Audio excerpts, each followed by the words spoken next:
ধরুন আপনার কাছে 5 লক্ষ টাকা আছে, আপনি ভাবছেন সোনা কিনবো নাকি জমি কিনবো। অনেকে আপনাকে বলবে যে সোনা কিনলে নিরাপদ, আবার অনেকে আপনাকে বলবে যে জমি কিনতে, কারণ জমি কিনলেই ভবিষ্যতে নিরাপদ। 10 বছর পরে কোনটা কিনলে আপনি লাভবান হবেন, সেই টপিক নিয়ে আজকে আমরা এই ভিডিওতে। নমস্কার বন্ধুরা, আমি রিপন ঘোষ। আপনারা দেখছেন রিপন স্কিল অ্যান্ড লাইফস্টাইল। আমি এখানে আমার নিজের লাইফস্টাইল এবং জীবনের বাস্তব অভিজ্ঞতা এবং জীবনের গুরুত্বপূর্ণ টিপস শেয়ার করে থাকি।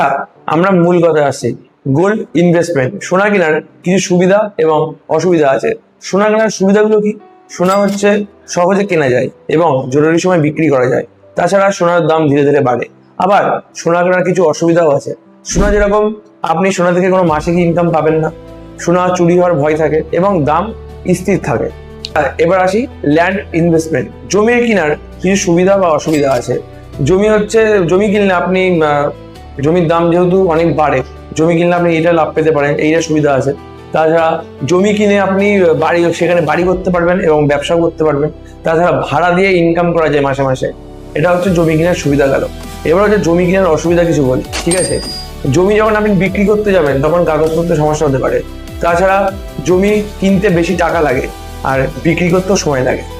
আপনাদের আমি একটা কথা বলি, ধরুন আপনি 2010 সালে 2 লাখ টাকা বা 4 লাখ টাকায় কিছু সোনা কিনে রেখে দিয়েছেন।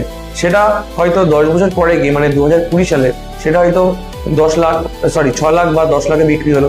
কিন্তু আপনি যদি ওই টাকা যদি কোনো জায়গায় ভালো জমি কিনে রাখতেন, তাহলে সেটা কিন্তু 15 লাখ বা 20 লাখ টাকাও বিক্রি হতে পারতো।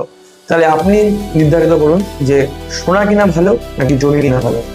আমার মতো আপনাদের কাছে যদি কম টাকা থাকে তাহলে আপনারা সোনা কিনুন, আর যদি বেশি টাকা থাকে তাহলে দীর্ঘ সময় যদি ইনভেস্ট করতে চান, দীর্ঘ সময় ধরে যদি ইনভেস্ট করতে চান, তাহলে জমি কিনা অনেক ভালো। আপনার মতে কোনটি কিনা সবচেয়ে ভালো, সোনা নাকি জমি? অবশ্যই কিন্তু কমেন্টে জানাবেন। আর এই ভিডিওটা যদি আপনাদের ভালো লেগে থাকে তাহলে